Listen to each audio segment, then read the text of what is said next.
Terhormat Bapak-Bapak, Ibu-Ibu, salam Pancasila.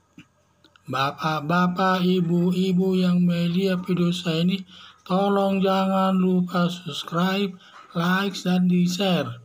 Pada hari Minggu, tanggal 7 Agustus tahun 2022 ini, saya akan mengomentari Baradae sudah ada pengacara yang baru. Kasus polisi tembak polisi di mana diawali Brigadir J masuk ke kamar Ferdy Sambo ketika istri Ferdy Sambo tidur dan ditodongkan senjata. Lalu istri Ferdy Sambo berteriak. Lalu ada suara turun ke lantai 1. Langsung Brigadir J menembak 7 kali dari jarak 4-7 meter. Tetapi Baradae tidak kena. Brigadir J duluan menembak. Diduga agar Baradae mati, sehingga tidak ada ketahuan pelecehan dengan istri Ferdy Sambo. Selanjutnya Brigadir membela diri menembak Brigadir J sebanyak 5 kali, langsung kena dan mati. Polisi menetapkan Baradae sebagai tersangka dengan tuduhan pembunuhan melanggar pasal 338 KUHP. Padahal ditetapkan sebagai tersangka, lalu menunjuk pengacaranya Silitonga CS, dan tidak lama kemudian pengacara Silitonga SS menarik diri tanpa disebut alasannya. Kemudian beberapa hari kemudian, atas bantuan Bareskrim, menunjuk pengacara mendampingi tersangka Baradae.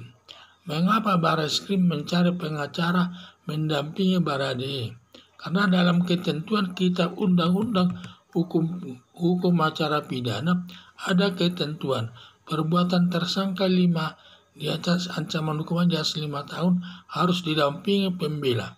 Karena pembunuhan Brigadir J ancaman hukumannya 15 tahun harus didampingi pengacara Baradae.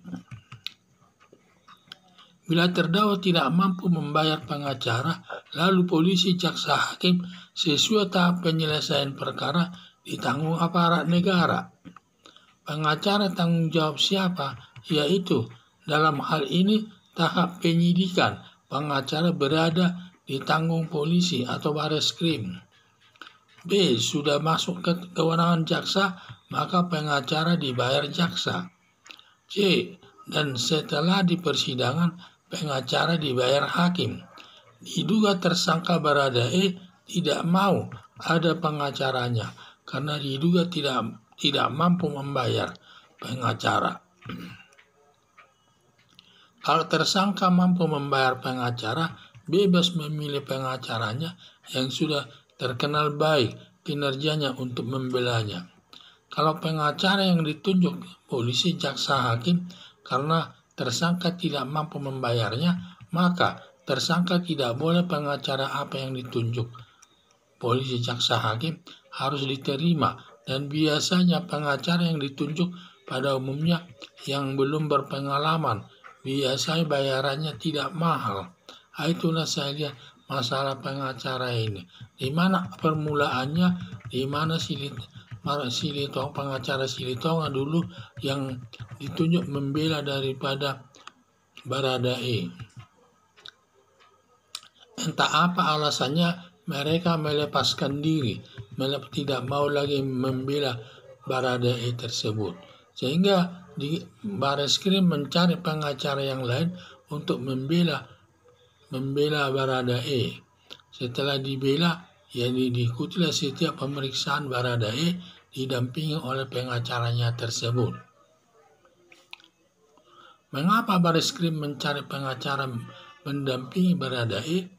Karena dalam ketentuan Kitab Undang-Undang Hukum Acara Pidana ada ketentuan perbuatan tersangka ancaman hukumannya di atas dari 5 tahun harus didampingi pembela. Karena pembunuhan Brigadir J ancaman hukumannya 15 tahun harus didampingi pengacara Baradae. Bila terdakwa tidak mampu membayar pengacara, lalu polisi, jaksa, hakim sesuai tahap penyelesaian perkara yang bayar, ditanggung aparat negara. Pengacara tanggung jawab siapa? Yaitu dalam hal ini tahap penyidikan, pengacara Baradae ditanggung polisi atau Bareskrim. Sudah masuk kewenangan jaksa, maka pengacara dibayar jaksa. Dan setelah di persidangan, pengacara dibayar hakim. Diduga tersangka Baradae tidak mau ada pengacaranya karena diduga tidak mampu membayar pengacara. Karena membayar pengacara itu besar biayanya, sehingga tidak mampu mungkin dia membayarnya, maka dia tidak menggunakannya. Sehingga Bareskrim menunjuk pengacaranya tersebut yang ditanggung Bareskrim sendiri. Kalau tersangka mampu membayar pengacara, bebas memilih pengacaranya yang sudah terkenal, baik kinerjanya untuk membelanya. Kalau pengacara yang ditunjuk polisi, jaksa, hakim, karena tersangka tidak mampu membayarnya, maka tersangka tidak boleh pengacara apa yang ditunjuk para polisi, jaksa, hakim harus terima. Dan biasanya pengacara yang ditunjuk pada umumnya yang belum berpengalaman, biasanya kenyataannya tidak, yang biasanya bayarannya tidak mahal. Harapan saya, perbuatan yang dilakukan terdakwa ancamannya di atas 5 tahun atau selama 15 tahun. Wajib didampingi pengacara dalam setiap tingkat pemeriksaan. Sekian dan terima kasih.